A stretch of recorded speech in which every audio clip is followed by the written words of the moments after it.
maa ngi leen di nuyu yéen ñëpp di wax ne egsi leen ak jàmm ci chaîne bii di kàllaama informatique tey dama leen a bëggoon a woon rek nan ngeen di imprimer benn partie ci document. Par exemple bu ngeen am document Excel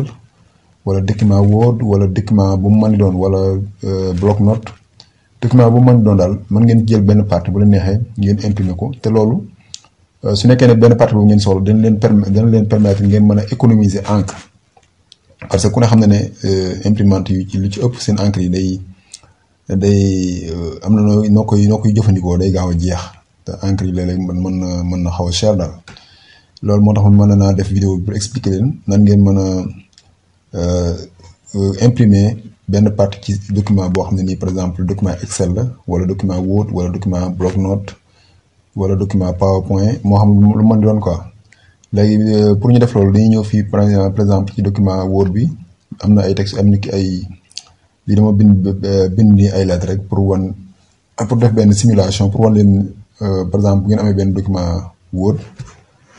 léegi texte bi moo nekk nii léegi par exemple imaginons que lii texte bii rek lañ bëgg a imprimer boo da nga koy sélectionner comme ni ma def nii boo da nga koy sélectionner nii rek da ngay sélectionner jël souris bi sélectionner par exemple lii lañ bëgg a imprimer léegi soo defee loolu après nga ñëw fii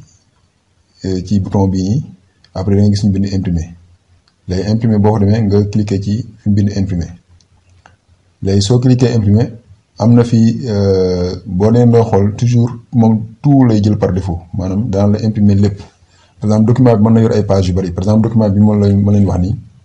suñ arrière xaaral ma fermer fii boo xoolee 2 pages la benn page dafa vide sax mais man maa ko def exprès quoi 2 pages la mais 2 pages yi nii soo demee fii nga cliquer ci imprimer gis nga ni automatiquement daf lay indi ci tout léegi foofu soo cliquer imprimer dafay imprimer page yëpp te boo xoolee fii ñun comme suñ cas fii pour l'instant nii lii rek lañ soxla mooy si li ñu sélectionné rek lañ bëgg imprimer lii sax bokku ci quoi léegi kon bu dañ ñëw fii bu ñu defee imprimer nga ñëw ci sélection page en cours bi li muy signifié mooy boo cliquoon ci page en cours bi mooy page bi rek lay imprimer mooy bi nga xam ne nii ci nga nekk actuellement mais bu dee li tax may def vidéo bi mooy fii ñu bind sélection fii boo cliquer pour de vidéo bi nag moom yoruma imprimante quoi mais dama leen di wan pour ñi nga xam ne yor na imprimante bu ñu branché seen ordinateur soo cliquer ci sélection boo imprimer normalement soo imprimer bu baax da nga cliquer ci sélection cliquer OK léegi boo imprimer lii rek mooy génn quoi lii ngeen gis nii lii nga xam ne moom laa sélectionné mu nekk nii loolu mooy daal di imprimer wu bu ko defee li nga xam ne soxla woon ko du imprimer wu loolu nag comme mu lay wax loolu lay permettre nga mën a économiser